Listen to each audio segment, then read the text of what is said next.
కుమారి అయిన బిడ్డకు సభలో ఉన్న మీ అందరికీ ఉన్నాను. భూమిని ఆకాశాన్ని కలుగు చేసిన గొప్ప దేవుడైన మన తండ్రి అయిన దేవుడు గొప్పవాడు. సముద్రాలు, నదులు, లోకంలో ఏది కావాలంటే వాటిని పుట్టించిన వాడు ఆయన. వెండి బంగారపు గనులు, క్వారీ గనులు, అన్ని రకాల గనులు, పెట్రోల్ గనులు సమస్తాన్ని కలుగు చేశాడు. సూర్యుడిని, చంద్రుడిని, నక్షత్రాలను కలుగు చేశాడు. అవన్నీ మనకు పనిచేస్తాయి.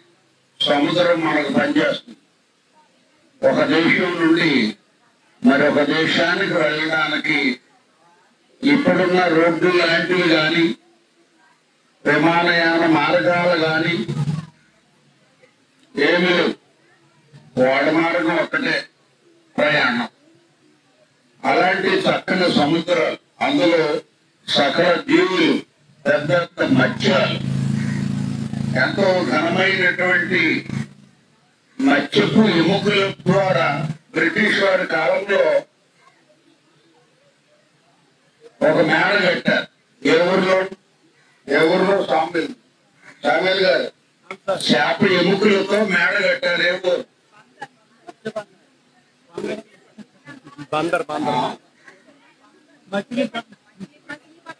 మచిలీపట్నం. మచిలీ అంటే చేప. ఆ చేపలున్న ఎక్కువ ప్రాంతాల్లో గర్లో నాడు చేప ఎముకలతోనూ, రెక్కలతోనూ, పొలుసుతోనూ ఇల్లు కట్టారు. దాని యొక్క శేషాలు ఇప్పుడు ఉన్నాయి. అంటే దేవుడు అంత పెద్ద చేపలను తయారు చేశాడు దేవుడు. అవన్నీ మనకు ఉపయోగకరంగా ఉన్నాయి. బంగారం, వెండి, నీరు, గాలి, చక్కటి గృహ విధానాలన్నీ దేవుడు మనకిచ్చాడు. మనం బాగానే ఉంటాం. అవన్నీ మనకు పనిచేస్తున్నాయి.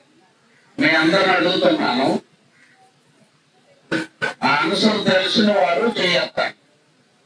ఇప్పుడు సూర్య చంద్ర నక్షత్రాదులు, భూమి ఆకాశాలు, లోయలు, నదులు, సముద్రాలు, సకల జీవరాశులు అన్నీ మన కొరకు పనిచేశాయి. సూర్యుడు, చంద్రుడు మన కొరకు పనిచేస్తున్నాయి.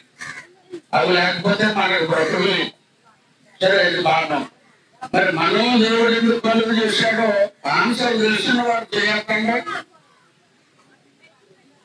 ఆన్సర్ తెలిసిన వారు అన్నారు.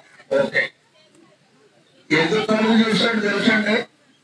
అయ్యాడు, మీరు చెప్పండి. దేవునికి మనమందరం ఆయనకు కుమారులుగా, కుమార్తెలుగా ఉండేటట్టుగా దేవుడు మానవులను కలుగు చేశాడు.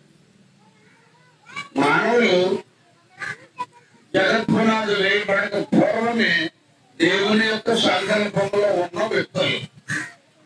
అకారణంగా దేవుడు మానవులను కలుగు చేయాలని అనుకోలేదు. మానవుడి ద్వారా దేవునికి మహిమ కలగా. సూర్య చంద్ర నక్షత్రాలు దేవునికి మహిమ వేస్తున్నాయి. మనం దేవునికి మహిమకరంగా ఉండాలి. అంటే చెడు కార్యాలలో గాని, చెడు మార్గాలలో గాని, చెడు తలంపులలో గాని, చెడు నడకలలో గాని, చెడు వ్రాతలలో గాని మానవుడు ఉండకూడదు. మానవుడు పరిశుద్ధుడును, నిర్దోషి ఉండి పవిత్రుడుగా ఉండాలి. అది దేవుని యొక్క సంకల్పం. అందుకే మనల్ని కలుగు చేశారు. ఇప్పుడు ఇక్కడ కుమారి అనగా పుష్పమైన ఈ బిడ్డ దేవునికి బిడ్డగా తీర్చబడాలి. తల్లిదండ్రుల యొక్క బోధ ఆ అమ్మాయికి ఎక్కాలి. అలాగే ప్రతి తల్లి తండ్రి వాక్యం నేర్చుకుని మన కొరకు చనిపోయి సమాధి చేయబడి తిరిగి లేచిన జీవం కలిగిన దేవుడైన క్రీస్తు మనందరికీ ప్రభు, ఆయన చెప్పిన మార్గంలో పిల్లలను మనం పెంచుకోవాలి. ఎఫ్సీలోకి రాసిన పత్రికలో 6వ అధ్యాయంలో అలాగే చెప్తున్నాడు. కొలసి 3 3:18 నుండి అలాగే చెప్తున్నాడు.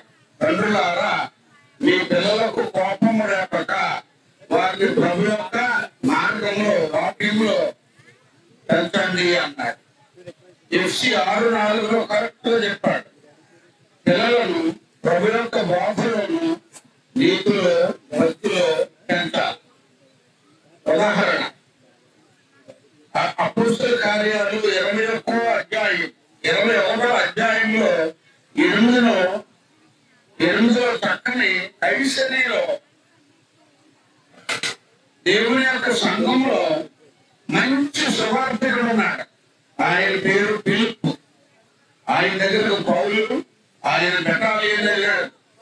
ఆయన అక్కడికి వెళ్ళినప్పటికీ ఆయనకు చక్కని స్థానం ఉంది. ఫిలిప్పు అనే సువార్తికుడుకు క్రీస్తులో ఆయన సంఘంలో క్రీస్తు సంఘంలో దేవుని యొక్క సంకల్పాన్ని అనేకలు తెలియజేసే నిమిత్తం మంచి సువార్తికులను అక్కడ పెట్టాడు.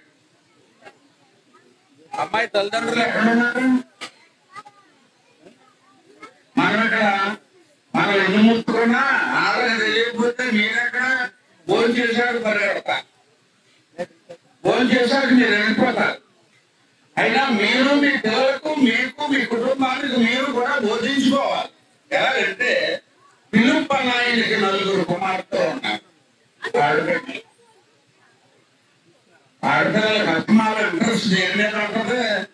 తొక్కుడు బిళ్ళాట, ముగ్గులాట, అంటే బొమ్మలు వేసుకోవటం, సంక్రాంతి రోజుల్లో పత్రికల్లో చక్కని ముగ్గులు వేస్తా ఉంటారు. ముగ్గుల పోటీ. ఆ ముగ్గుల పోటీకి సిద్ధపడిపోతారు ఆడపిల్లలు అందరూ. ఇలాగా సిద్ధపడతారు, మంచిదే. గేమ్స్ ఆడుకోవచ్చు, తప్పు కాదు.